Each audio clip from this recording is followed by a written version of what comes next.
चलते हैं महाभागवतों के पावन चरित्र में। भगवान श्री कृष्ण की आज्ञा से देवराज इंद्र ने विश्वकर्मा जी को भेजा और 5 पांडवों के लिए एक नगर का निर्माण हुआ जिसे इंद्रप्रस्थ नगर कहते हैं, जो अमरावती स्वर्ग की राजधानी उससे भी दिव्य भगवान ने बनाया।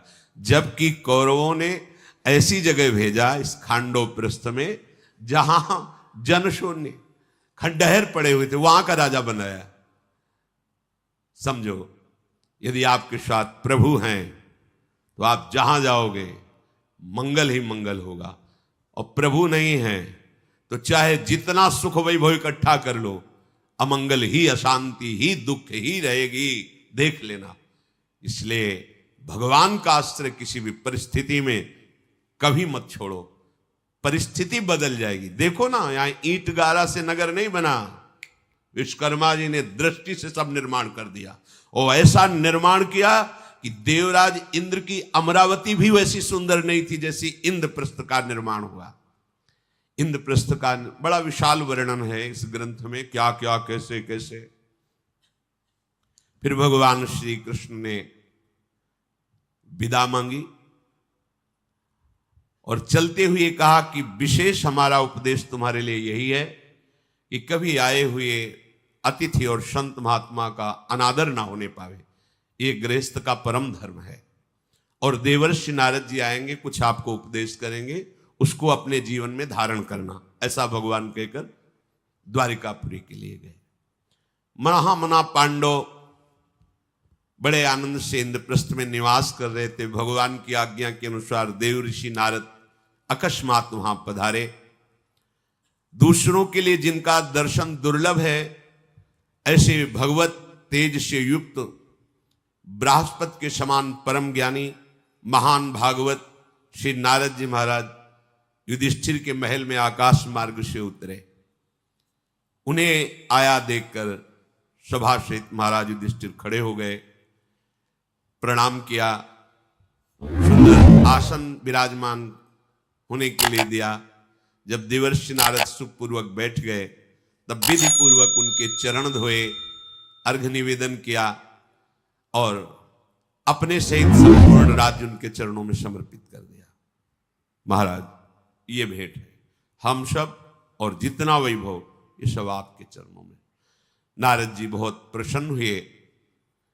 फिर आशीष वचनों द्वारा तुम्हारे भगवत चरणारविंद में प्रीति हो, यह है फल समर्पण का, ऐसा बोले। और कहा तुम सब शांति से बैठ जाओ, जैसा मुझे भगवत आदेश है वैसा मैं तुम्हें बता रहा हूं। द्रौपदी जी को भी बुला लो। द्रौपदी जी भी आई। नारद जी ने कहा देखो, एकाग्रचित होकर मेरी बात सुनना।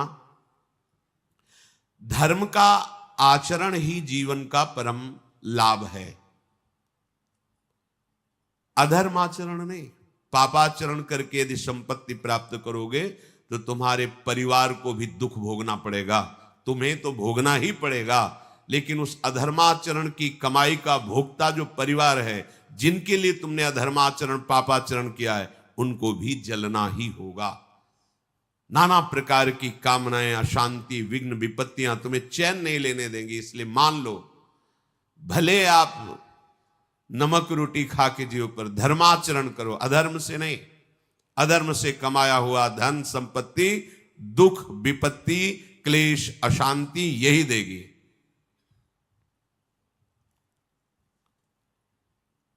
देखो, तुम बड़े यशस्वी हो। सबसे बड़ी बात यह है कि द्रौपदी जी 5 को प्राप्त हैं। अगर हमारी नीति के अनुसार नहीं चलोगे तो कभी विरोध भावना भी प्रकट हो सकती है। इसलिए मैं भगवत प्रेरित होकर के तुम्हें जो कहूं उसके अनुसार ही तुम्हें आचरण करना है। भाई भाई में कितना भी प्रेम हो, पर यह विषय ऐसा है कि इसमें द्रोह पैदा हो जाता है। नारद जी ने शुंद और उपशुंद की भ्रातृ प्रेम की कथा और द्रोह की कथा दोनों बातें बताई। पीछे सत्संग में बता चुके हैं। उदाहरण में शुंद और उपशुंद नाम के दो भयानक दैत्य थे। इन्होंने विचार किया अगर पृथ्वी पर विजय प्राप्त करनी तो पहले तपस्या करनी होगी। वो जितेंद्रीय रह करके दोनों भाइयों ने भारी तपस्या की, मंत्र जाप करते हुए कष्टमय जीवन। भगवान ब्रह्मा जी प्रसन्न हुए। ब्रह्मा जी ने कहा वरदान मांगो। उन्होंने कहा मैं अमर हो जाऊं। बोले असंभव, ये नहीं दे सकता, और कुछ मांगो। तो उनका मन में विचार किया कि हम दोनों भाइयों में बहुत प्रेम है, हमारा संकल्प भी एक बनता है, हमारी चेष्टा भी एक होती। तो उनका यदि मृत्यु हो तो हम दोनों से ही परस्पर हो, और तुम्हारे किसी अस्त्र शस्त्र मंत्र से। बोले ये दे देंगे। तथास्तु। अब वरदान प्राप्त करके इनका दुष्ट स्वभाव, ऋषियों के आश्रमों में आग लगा देना, गांव के गांव लोगों को नाश करना स्वभाव होता है, आसुरी स्वभाव होता है, दूसरों को दुख देना। अब तो बड़ा हाहाकार मच गया, क्योंकि ना किसी ऋषि के शाप से नष्ट हो रहे हैं, ना किसी अस्त्र से मारे जा रहे हैं। ब्रह्मा जी का वरदान है। देवताओं ने भगवान ब्रह्मा से प्रार्थना की कि आपके बल से बलवान होकर पूरे त्रिभुवन का नाश कर रहे हैं, अब आप ही रक्षा कर सकते हो, क्योंकि आपका ही वरदान है। ये ना अस्त्र शस्त्र या किसी मंत्र बल से किसी भी तरह परास्त नहीं हो सकते, तो हम देवताओं का बल भी इनके आगे व्यर्थ है। भगवान ब्रह्मा जी ने विचार किया और ध्यानस्थ होकर एक अप्सरा की रचना की, जिसका नाम तिलोत्तमा अप्सरा थे। मतलब एक तिल देख लो तो मोहित हो जाओ, इतना सुंदर शरीर। तिलोत्तमा ने प्रकट होकर प्रणाम किया, क्या सेवा करें? जाओ शुंद उपशुंद में बैर प्रकट कर दो। अभी गई अभी आई। ये दोनों मदिरापान किए हुए बैठे हुए थे। अचानक एक गेंद पास आई, तो गेंद फेंकने वाले पर दृष्टि की तो तिलोत्तमा जी देखते ही होश उड़ गए। देव अप्सरा भी ऐसी आज तक नहीं देखी थी। तिलोत्तमा जी ब्रह्मलोक में रचना हुई, भगवान ब्रह्मा ने रचना ही इसीलिए की थी। दोनों दौड़े और दोनों एक साथ हाथ पकड़े, एक दाहिना एक बाएं। बड़े ने कहा छोड़, तेरी मां के समान पवित्र है, तेरी भाभी, मैंने पहले वरण किया। तिलोत्तमा जी ने छोटे की तरफ देखकर छोटे ने कहा गलत बात, आज तक हमने आपकी आज्ञा उल्लंघन नहीं की, ये आपकी अनुज वधू है, आपको देखना भी नहीं चाहिए। नहीं तुम्हारी बड़ी, वो नहीं तुम्हारी, आपस में शुरू हुआ। तिलोत्तमा दोनों की तरफ देख के मुस्कुरा दी। अच्छा तुम सुंदरी बताओ किसका वरण करना चाहती हो? उनका वरण तो एक का ही करूंगी, पर आपस में आप निर्णय कर लो कि कौन हमारे योग्य है। बड़े ने कहा मैं सर्वगुण संपन्न तुम्हारे योग्य हूं। छोटे ने कहा हमारे बल से ही तुम विजयी हो रहे हो। तिलोत्तमा ने कहा देख लो, आप लोग देख लो। छोटे ने कहा देखो अगर आप अपने को बलवान मानते हैं तो मुझसे युद्ध कीजिए। बड़े ने कहा अभी तुम्हें ढेर कर देते हैं। ढेर हो गए, दोनों के प्रहार से ढेर हो गए। देर नहीं लगी, तिलोत्तमा अंतर ध्यान हो गई और ब्रह्मा जी से कहा काम हो गया, दोनों खत्म हो गए, कोई मतलब नहीं। तो महाराज ये मैंने तुम्हें दृष्टांत इसलिए सुनाया कि तुम तो 5 हो और सर्वांग सुंदरी द्रौपदी हैं, कहीं कुछ फूट ना हो जाए, इसलिए हम तुम्हारे कल्याण के लिए कुछ नियम बनाना चाहते हैं। देवर्षि नारद जी के ऐसा कहने पर 5 पांडवों ने हाथ जोड़कर कहा प्रभु आप जो नियम बनाएंगे मैं अक्षरशः पालन करूंगा। तो नियम यह है कि द्रौपदी 1 वर्ष रहेंगी पास। 1 वर्ष महाराज युधिष्ठिर के पास, दूसरे वर्ष भीम, अर्जुन, नकुल, सहदेव। और जिस समय द्रौपदी जिसके पास हैं और वो एकांत में है तो 4 में से कोई नहीं जाएगा वहां। अगर वो चला जाता है तो 12 वर्ष तक उसे ब्रह्मचर्य रह के वनवास भोगना पड़ेगा। ये नियम है। पांडवों ने हाथ जोड़कर ये नियम स्वीकार कर लिया। महामुनि नारद जी ने प्रसन्न होकर कहा साथ में भगवत चिंतन करते रहना और ऐसे नियम का पालन करना, तुम्हारी उन्नति होगी। अंतर्धान हो गए नारद जी।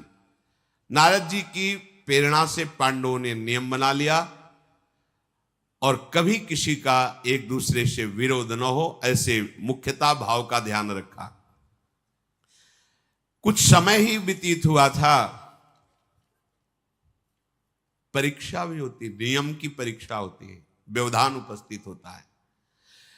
एक ब्राह्मण चिल्लाते हुए आया और महल के समीप कह रहा था कि रक्षा करो अर्जुन, रक्षा करो, हमारी कुछ गौएं थी, कुछ निर्दयी लोगों ने हमारी गौएं छीन ली और वो ले जा रहे हैं। अगर उनको ले गए तो फिर हमारे जीवन पोषण का कुछ नहीं बचेगा, तो जब नहीं बचेगा तो हम प्राण त्याग देंगे, आप हमारे गौओं की रक्षा करो। अर्जुन जी ने विचार किया कि उस समय महाराज युधिष्ठिर के सेवा में द्रौपदी जी थी कि ब्राह्मण का जबरदस्ती गोधन चुरा लेने वाले चोरों से तो युद्ध ही करना पड़ेगा, और अस्त्र तो महाराज के, प्रधान महाराज का महल और वही पांचों भाइयों के अस्त्र। ब्राह्मण की तरफ देखा, वो रो रहा था। अर्जुन ने विचार किया अगर अस्त्र नहीं लेता तो कैसे बात बनेगी, अगर अस्त्र लेने जाता हूं तो इस समय महाराज युधिष्ठिर विराजमान है द्रौपदी जी के साथ, अगर वहां गया तो 12 वर्ष का वनवास निश्चित, इधर अगर नहीं गया तो ब्राह्मण शरणागत होकर पुकार रहा है, ये तो भारी अपराध बन जाएगा, और इसमें तो महाराज की कीर्ति भी क्षय होगी, तो 12 वर्ष का वनवास मुझे तो भोगना पड़ेगा, ब्राह्मण की रक्षा होगी, महाराज की कीर्ति होगी, इसलिए मुझे जाना ही चाहिए महल के अंदर। मैं अधर्म मार्ग में कभी अनुसरण नहीं करता, अर्जुन ने विचार किया, भले मेरी मृत्यु क्यों न हो जाए पर मैं अधर्म नहीं कर सकता, और गौ ब्राह्मण साधु की रक्षा करना यह हमारा मुख्य धर्म है, प्रधान धर्म है। ऐसा निश्चय करके महाराज युधिष्ठिर के महल में प्रवेश किया और जहां विराजमान थे वहां अनुमति ली। महाराज, मैं अर्जुन आपको प्रणाम करता हूं और अपना अस्त्र लेने के लिए आया हूं। आदेश प्रसन्नतापूर्वक महाराज युधिष्ठिर ने दे दिया। अर्जुन ने अपना धनुष बाण उठाया और कहा, विप्रवर शीघ्र आइए, ये ब्राह्मणों को, संतों को दुख देने वाले मेरे भय से नहीं बच सकते, उनको भय होता है, वो ज्यादा भाग नहीं पाए होंगे, मैं अभी आपका गोधन वापस करता हूं। महाबाहु अर्जुन ने धनुष और कवच धारण करके रथ पर आरूढ़ होकर के जिस दिशा में गौओं को ले गए थे उधर गए और उन चोरों का वध किया और गोधन वापस ब्राह्मण को दिया। ब्राह्मण बड़ा प्रसन्न हुआ, आशीष देते हुए अपना गोधन लेकर वापस हुआ। पांडुपुत्र सव्यसाची धनंजय जब लौट के आए तो माता को और गुरुजनों को प्रणाम किया। महाराज युधिष्ठिर के पास सूचना भेजी कि मैं मिलना चाहता हूं। महाराज आए तो उनका, प्रभु, जो नियम था उसको मैंने भंग किया, इसलिए देवर्षि नारद जी के द्वारा निश्चित की हुई नियम के अनुसार मैं 12 वर्ष वनवास स्वीकार करता हूं, मुझे प्रायश्चित करना ही पड़ेगा।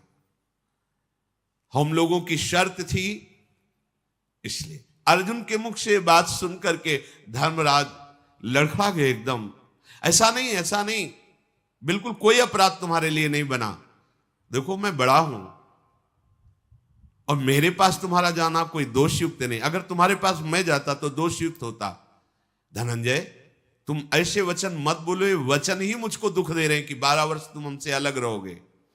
बड़ा भाई यदि घर में विराजमान है तो छोटे भाई के जाने का निषेध नहीं है, परंतु छोटा भाई यदि अपनी पत्नी के साथ विराजमान है तो बड़े भाई का जाना धर्म का लोप हो सकता है।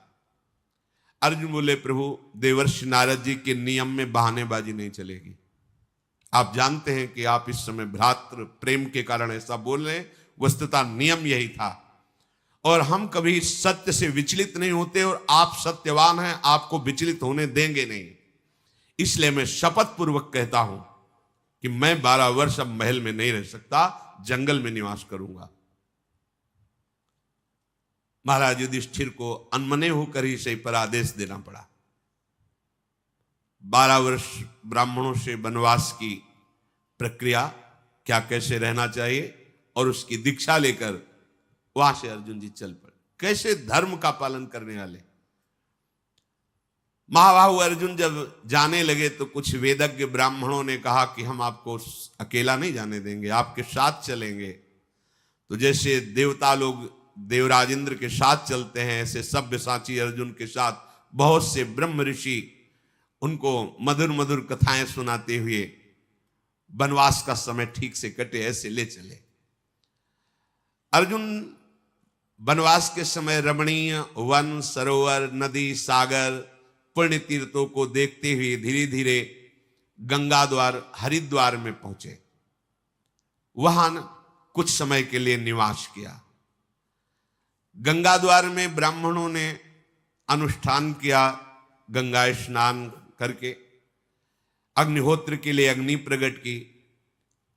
अब अर्जुन जी गंगा स्नान के लिए डुबकी लगाई हरिद्वार में गंगा द्वार पर। जे भी डुबकी लगाई तो उनको कोई पकड़कर गायब कर दिया अर्जुन को।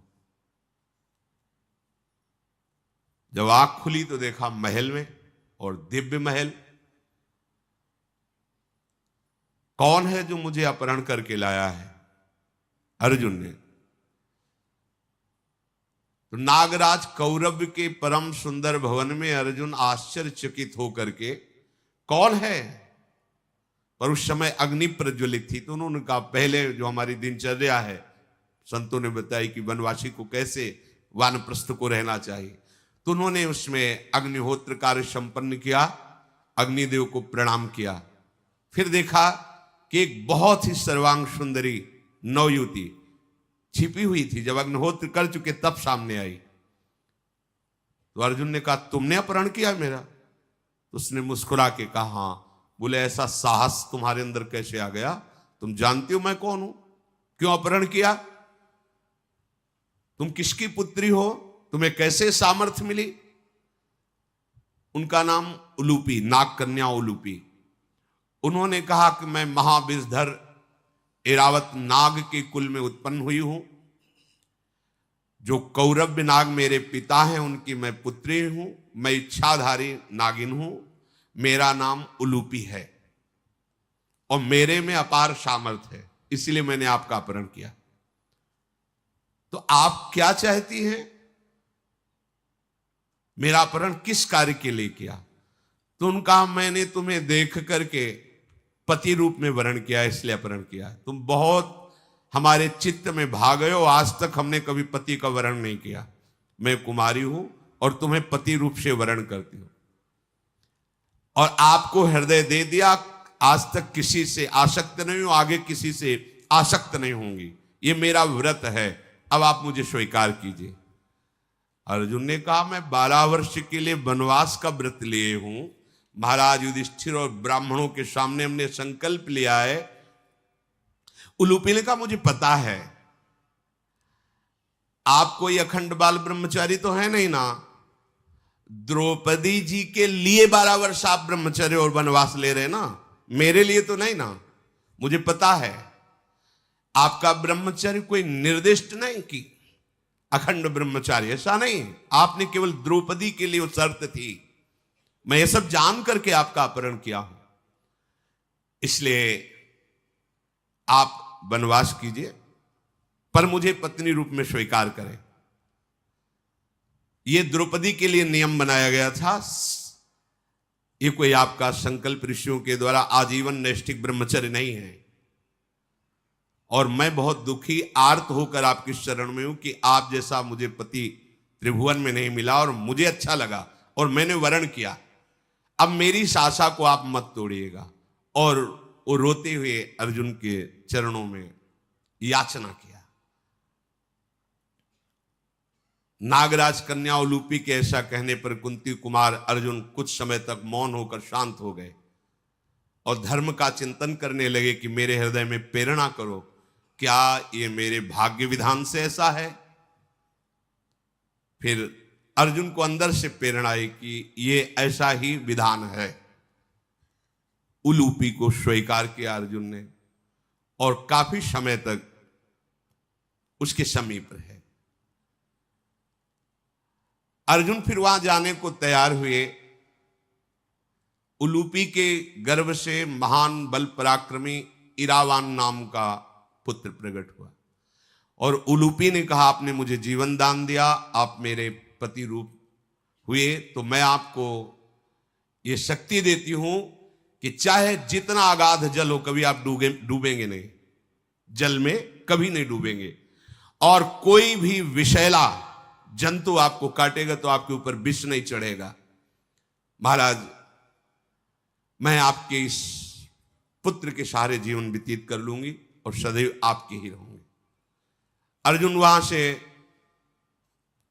पश्चिमी समुद्र के तट पर होते हुए जितने तीर्थ देवालय, इन सब की यात्रा दर्शन करते हुए आगे बढ़े।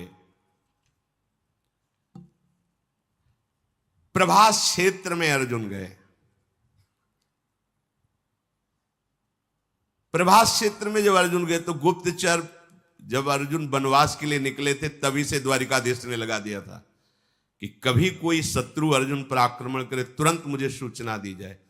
तो समझ लो, हमारे साथ गुप्तचर प्रभु के लगे हुए हैं, तुम अकेले नहीं हो। यदि भगवान के शरणागत भक्त हो तो अर्जुन को पता नहीं है, लेकिन द्वारिकाधीश के गुप्तचर वनवास में भी उनके साथ है। अर्थात भगवान के पार्षद हर समय है। पुत्र के लिए निकला मुख से नारायण और भगवान पार्षद प्रकट, अर्थात सर्वत्र जिनकी गति है, ऐसे भगवत पार्षदों द्वारा भक्त सुरक्षित रहता है। उसको पता नहीं होता, पर वो निर्भय रहता है इसी बल से। गुप्तचरों ने जाके सूचना दी कि रमणीय प्रभास क्षेत्र में अर्जुन जी का पदार्पण हुआ है। तो अपने परम मित्र कुंती नंदन अर्जुन से मिलने के लिए प्रभु श्री कृष्ण परिकर सहित प्रभास क्षेत्र में गए। दोनों आपस में हृदय लगा करके मिले। इन्हीं के अंश से भगवान नर नारायण ही है। भगवान श्री कृष्ण ने पूछा, अर्जुन कैसी वनवासी दिनचर्या चल रही है? तो उनका प्रभु, बहुत से तीर्थों में ऋषियों की बड़ी कृपा मिली, बड़ा तीर्थों का पावन अवगाहन हुआ, सारा का सारा वृत्तांत सुना दिया। सब कुछ सुनकर भगवान श्री कृष्ण बोले, हाँ, ऐसी ही कृपा होती है। तीर्थों में, ऋषियों में सहज उदारता होती है, हृदय को पावन कर देते हैं। भगवान श्री कृष्ण और अर्जुन दोनों प्रभास क्षेत्र में इच्छानुसार विचरण किए। बहुत ही दिव्य रविवर्तक पर्वत है, वहां ठहरे। भगवान श्री कृष्ण ने कहा, इतना लंबा तीर्थ यात्रा करके आ रहे हो तो कुछ गुप्त बातें भी तो बताओ। तो समझ गए। उन्होंने बताया, प्रभु एक उलूपी नाम की नाग कन्या मिली और ऐसा ऐसा। फिर वहां से जब मैं आगे बढ़ा तो मणिपुर नाम का एक नगर था, वहां चित्रांगदा नाम की राजकुमारी, और वहां के राजा ने उस राजकुमारी को मुझे समर्पित किया। और उन्होंने कहा कि हमारे कुल में भगवान शंकर की कृपा से पुत्री प्रकट हुई है और ये हमारे पुत्र की तरह है, पर इसका वर्ण आपसे ही होगा, मुझे पहले से ही पता है, तो इसलिए आप इसे स्वीकार करें, पर रहेगी हमारे यहां। तो चित्रांगदा से बभ्रुवाहन नाम का पुत्र हो, महान बलशाली। और फिर प्रभु अन्य तीर्थों में विचरण करते हुए यहां प्रभास क्षेत्र में हम आए। भगवान की आज्ञा से रैवतक पर्वत बहुत सजाया गया था, बहुत सुंदर, वैसे स्वाभाविक है भी, सरोवर, लता पता, बहुत विशाल पर्वत है। भगवान श्री कृष्ण के साथ बैठकर सुंदर सुंदर भोग आरोगे। वहां सुंदर शैया की व्यवस्था हुई। अर्जुन और महाबाहु श्री कृष्ण तीर्थों, कुंडों, पर्वतों, नदियों, वनों के संबंधों का अनुभव करते हुए वो सब चर्चा करते रहे। फिर सुखदायिनी शैया पर दोनों ने शयन किया।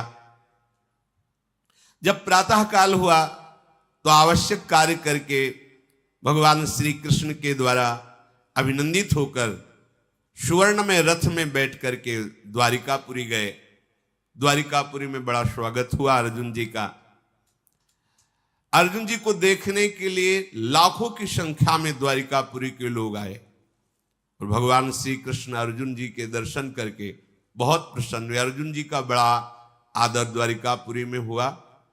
फिर इसके बाद महल में ले जाकर सुंदर सुंदर पदार्थ अर्जुन के सामने परोसे गए, पर परोसने में इस समय दास दासियां नहीं थी।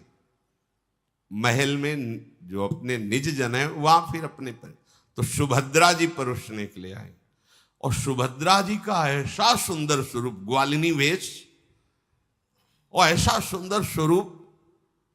अर्जुन जी तो सौंदर्य स्वरूप है ही, तो परस्ती कम थी, अर्जुन जी को ज्यादा देखती थी।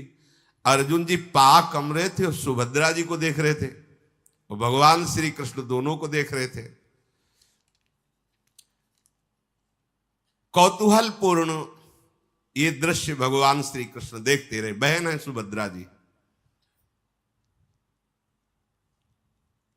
भगवान ने अर्जुन जी से कहा प्रसाद पा लीजिए, पा लीजिए, चलो फिर हमारे साथ घूमने चलो। वन विहार के लिए निकले। उधर सुभद्रा जी अपनी सखियों से घिरी हुई देव पूजन के लिए, तो भगवान के साथ ही अर्जुन टहल रहे थे। अर्जुन जी की दृष्टि प्रभु से हटी, सुभद्रा जी पे जा लगी। सुभद्रा जी की अर्जुन जी पर दृष्टि। भगवान श्री कृष्ण ने देख करके कहा, कुंती नंदन, क्या मेरी बहन तुम्हें पसंद आ गई क्या? तुम्हारा कल्याण हो, नाम हम बता देते, सुभद्रा नाम है, और ये मेरे पूरे वंश की लाडली है, पूरा वृष्णि वंश से प्यार करता है। तुम्हारा विचार मुझे कुछ अलग ही लग रहा है। ये मेरी बहन वसुदेव जी की पुत्री, अनुपम रूप सौंदर्य से संपन्न, हमें लगता है तुम्हारे मन को मोहित कर लिया है। ये वृष्णि कुल की कुमारी, ये सुभद्रा आकर्षित दिखाई दे रही, तो क्या जो मैं सोच रहा हूं तुम्हारे मन में है क्या? अर्जुन ने कहा, हाँ महाराज, ऐसा ही हमारा मन आकर्षित हो रहा है। भगवान श्री कृष्ण ने कहा कि देखो, इस पर विचार करना होगा। स्वयंवर अगर हुआ तो एक से एक बलशाली राजा पधारेंगे, पता नहीं कौन जीते स्वयंवर में सुभद्रा को। मुझे एक ही उपाय दिखाई दे, भगा ले जाओ। देखो, भगवान कह रहे हमारी बहन को भगा ले जाओ। देखो, हम धर्मयुक्त कह रहे हैं कि महान सूरवीर क्षत्रिय कन्या का हरण करके विवाह करते हैं, एक ये रीति है। इसी रीति से रुक्मिणी जी का भगवान ने पाणी ग्रहण किया था। मेरी राय है कि तुम मेरी कल्याणमयी बहन को हरण करके ले जाओ। स्वयंवर में पता नहीं परिणाम क्या आवे। तो अर्जुन जी ने कहा कि आपकी आज्ञा तो ठीक है बलराम भैया, वो तो हल मूसरे का चिंतन करेंगे तुरंत, तो उनका वो सब हम देखेंगे। तुम अर्जुन और भगवान श्री कृष्ण ने ऐसा निश्चय किया। भगवान ने दारुक का स्मरण किया, जो भगवान का दिव्य सारथी है। तुरंत किसी विशेष वाहन के द्वारा गुप्तचर को भेजो और युधिष्ठिर जी से यह अनुमति ले। अर्जुन की और हमारी ये भी राय कि महाराज युधिष्ठिर यदि हां कह देते हैं तो आगे का कार्य शीघ्रगामी वाहन के द्वारा जाकर महाराज युधिष्ठिर से प्रार्थना की। महाराज युधिष्ठिर ने कहा यदि भगवान श्री कृष्ण ऐसा कहते हैं अपनी बहन के लिए, तो हमारा तो अहोभाग्य है, सौभाग्य है। और इस पक्ष से कन्या गई भी है, वसुदेव जी की बहन कुंती जी है ना। ये भगवान को जब आकर के सूचनावाक ने कहा कि प्रभु युधिष्ठिर जी की सम्मति है, तो भगवान ने दारुक से कहा हमारा रथ निकालो, सब उसमें दिव्यास्त्र रख दो, और सैव्य सुग्रीव आदि जो दिव्य घोड़े आकाश मार्ग से किसी भी लोक में जा सकते हैं, उन घोड़ों से जुता हुआ दिव्य रथ जिसकी मेघ की समान गर्जना होती, चलने में अग्नि के समान प्रज्वलित तेजों में दिखाई देता है। और कहा धनंजय एक कवच धारण करो, क्योंकि अब आगे क्या होगा संभालते संभालते, दस्ताने पहन लो और तुम ये सबसे कहो कि आज मैं यहां वन विहार शिकार करना खेलना चाहता हूं, इसलिए ये रथ लेके जा रहा हूं, आगे की हम व्यवस्था करेंगे। तो अर्जुन ने और सगे संबंधी जो वृष्णिजन उनसे कहा आज बहुत दिनों से हमने वन में शिकार नहीं खेला, तो इस रथ पर बैठकर शिकार के लिए जा रहे हैं। भगवान ने सुभद्रा जी से कहा कि रैवतक पर्वत में जो विराजमान कुल देवता है उनका पूजन करने के लिए तुम निकलो। सुंदर श्रृंगार करके पूजा की सामग्री लेके कुछ सैनिकों की सुरक्षा में सुभद्रा जी देव पूजन के लिए निकली। सर्वांग सुंदरी सुभद्रा जी, अर्जुन जी उधर रथ लेके गए, पूजा की थाली हुए देवता के पास रख दी कि अपना पूज लेना अपने आप को, और रथ में आके अर्जुन ने गोद में लेकर उनको रथ में बैठा लो। भगवान ने बता दिया था कि दारुक तुम बैठे रहना, घोड़ों की लगाम सुभद्रा के हाथ में होनी चाहिए, अर्जुन जी तुम पीछे बैठना। सैनिकों को तो अर्जुन ने वापस किया अस्त्रों से रोक करके, भाग करके उस सभा में गए, महाराज उग्रसेन की सभा में गए। अन्याय हो गया, राजकुमारी सुभद्रा का बलपूर्वक अपहरण अर्जुन ने कर लिया। भगवान भी जाकर सभा में चुपचाप बैठ गए। अपहरण कर लिया, यह शब्द बहुत बड़ा होता है। जे ही ये समाचार मिला तो संपूर्ण सभासद एक साथ खड़े हो गए। उन्होंने कहा ऐसा दुस्साहस करने का बल कैसे अर्जुन को प्राप्त हुआ, पूरी हस्तिनापुर इंद्रप्रस्थ को यहीं से नष्ट कर देंगे। भगवान बलराम जी ने हल का स्मरण किया, मूषल का स्मरण किया, तो हाल ऐसा था कि वो वहीं खड़े खड़े चाहे तो हस्तिनापुर को घसीट सकते हैं, खड़े खड़े चाहे तो इंद्रप्रस्थ को मिटा सकते हैं। संकर्षण है, इन्हीं की आग प्रकट की हुई मुख से संपूर्ण प्रलयाग्नि बढ़ती है। सब वीर बिल्कुल तैयार। बलराम जी की दृष्टि गई प्रभु श्री कृष्ण पर, मंद मुस्कुराते हुए शांत बैठे। दुंदुभियां बजने लगी, युद्ध की घोषणा हो गई, सारे सैनिक तैयार। रथ किसका था, कहां से रथ प्राप्त हुआ? सैनिकों ने कहा कि वासुदेव का रथ था। और उनकी तरफ देखा तो चुप बैठे थे। तो उनका अरे मूर्खों रुको, तो सैनिकों से कहा ये चुप काहे को बैठे हैं, इनकी बहन नहीं है क्या? बलराम जी नजदीक गए, बोले तुम युद्ध के लिए तैयार नहीं हो क्या? तुम क्यों चुप बैठे? तुम्हारा रथ कैसे अर्जुन को मिल गया? उन्होंने कहा कि देखो प्रभु, आप हमसे बड़े हो, पर विचार पूर्वक हर कार्य करना चाहिए। सैनिक को बुलाओ जिससे सूचना दी। जी, क्या दृश्य देखा वैसे ही बताओ। दारुक सामने बैठे थे, रथ सुभद्रा हाँक रही थी, अर्जुन पीछे बैठे थे। बोले भैया मुझे लगता है सुभद्रा ने अर्जुन का अपहरण कर लिया।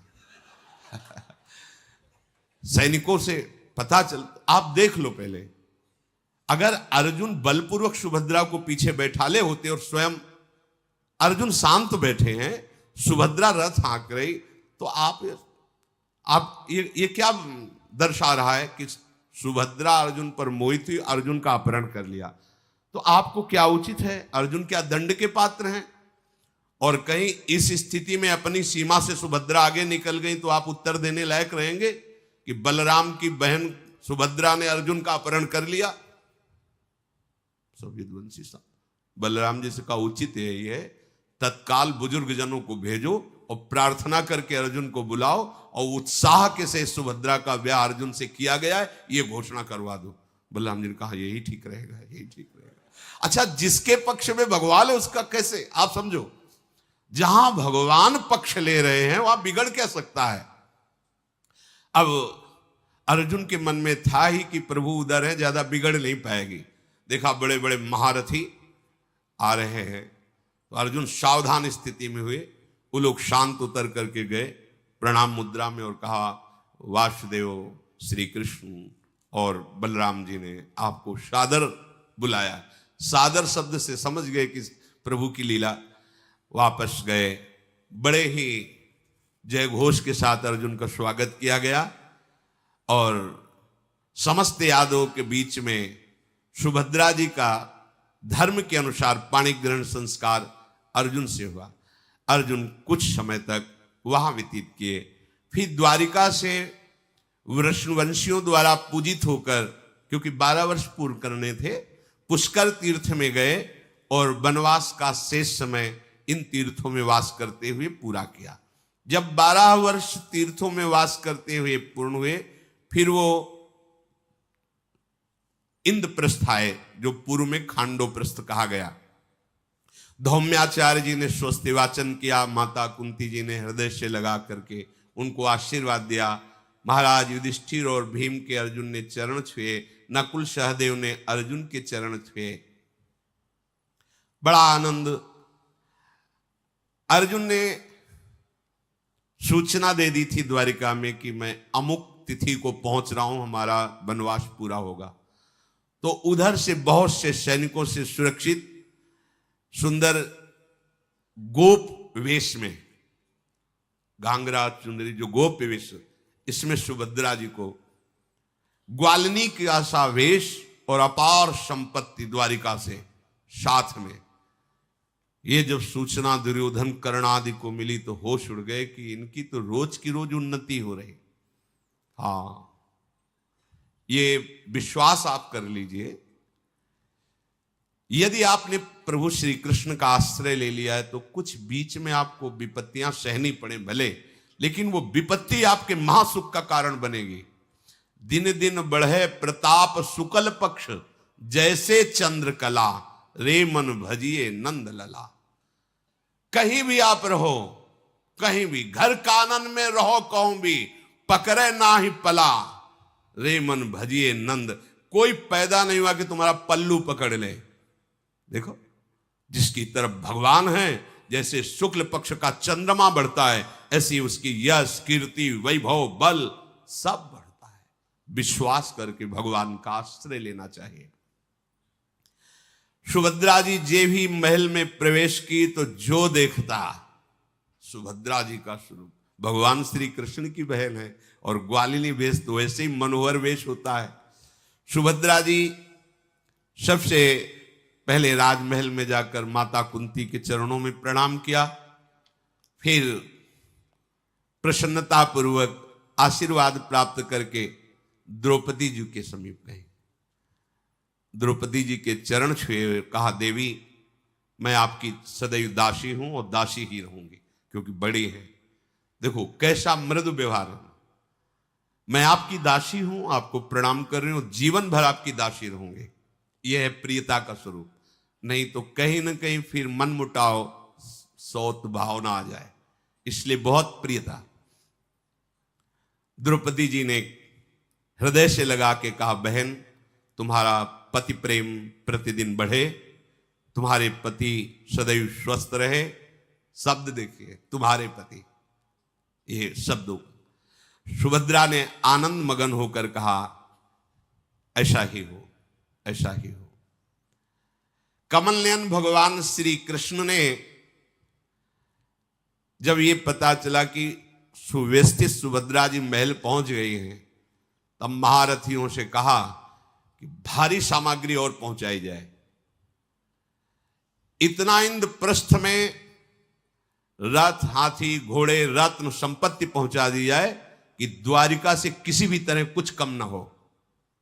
भगवान श्री कृष्ण की आज्ञा होते ही वृष्णि, भोज, अंधकवंशी बड़े बड़े शूरवीर बहुत सी सामग्री और रत्न, घोड़े, हाथी, वैभव लेकर के भगवान श्री कृष्णचंद्र जी साथ में हैं। युधिष्ठिर जी आगे आकर भगवान श्री कृष्ण की अगवानी की।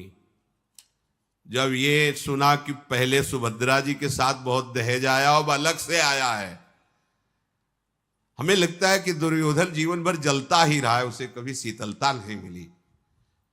जहां वो शीतलता की बात सोचा कि हस्तिनापुर से निकाल दिया, अब खांडोप्रस्थ में देखो कैसे रहेंगे, तो इंद्रप्रस्थ बन गया। कोई वैभव, एक भी वैभव नहीं दिया। और वहां महावैभव इकट्ठा हो रहा है। अगर ईर्ष्या करोगे, द्वेष करोगे, तो भगवान जीवन भर तो सुरक्षित रखेंगे तुम्हारी ईर्ष्या द्वेष, और उसी में जलते रहोगे। नहीं कर, इसे मिटाना चाहिए। पुरुषोत्तम भगवान श्री कृष्ण और वृषणवंशी वीरों ने नगर में प्रवेश किया और राजभवन में जाकर के सब भेंट सामग्री, पहाड़ के पहाड़ रत्न एकत्रित कर दिए। भगवान ने अर्जुन जी को और अपनी बहन सुभद्रा जी को मंगलमय आशीर्वाद दिए, खूब संपत्ति। महाराज युधिष्ठिर हाथ जोड़कर प्रभु से कह रहे, प्रभु हमारी संपत्ति तो आप हैं, कभी हमारे हृदय में इसके प्रति महत्व न पैदा हो, ध्यान दीजिए। हो सकता है कोई पूर्व वासना रही हो हृदय में, उसकी पूर्ति के लिए भगवान वैभव दे दे, तो ये ध्यान रखना कि वैभव भगवान की कृपा नहीं है। अगर वैभव को कृपा और संपत्ति मान लेंगे तो भगवत भजन में बाधा आ जाएगी। जब सुदामा जी को सुदामापुरी मिली और उनको पता चला कि सुदामापुरी मिली, तो उन्होंने यही कहा था पत्नी से कि प्रिय तुम्हारी इच्छा थी ना, तो तुम महल में रहो, हम नहीं रहेंगे, हम तो झोपड़ी में ही रहेंगे, हमारी संपत्ति श्री कृष्ण ही है, हमारे जैसी दिनचर्या वैसी चलेगी। बहुत मनाने पर बाद में भक्त का हृदय ऐसा होना चाहिए कि महत्व बुद्धि केवल भगवान में हो, भगवान की माया वैभव में नहीं। हो सकता बड़े बड़े महापुरुषों के जीवन में देखा गया, वो सम्राट हैं, वो वैभव है, वो सब, लेकिन युधिष्ठिर जी क्या कह रहे हैं कि प्रभु ऐसी कृपा करते रहना कि ये जो आप दे रहे हो ना, इस पे महत्व बुद्धि ना हो, आप पे महत्व बुद्धि हो। भक्त की प्रभु में महत्व बुद्धि होती है, प्रभु के वैभव, प्रभु की इस बाहरी कृपा पे नहीं होती है। और इसका कोई महत्व वास्तविक भी नहीं है, क्योंकि ये टिकाऊ नहीं है। चाहे जितना बड़ा महल हो, रत्न हो, वैभव हो, शरीर छूटेगा क्या रहेगा? जब शरीर ही चला जाएगा तो क्या रहेगा? इसलिए सबसे बड़ा महत्व का विषय भक्त के हृदय से कभी भगवत चिंतन नहीं जाना चाहिए। शेष चर्चा आगे। श्री राधा वल्लभ लाल की।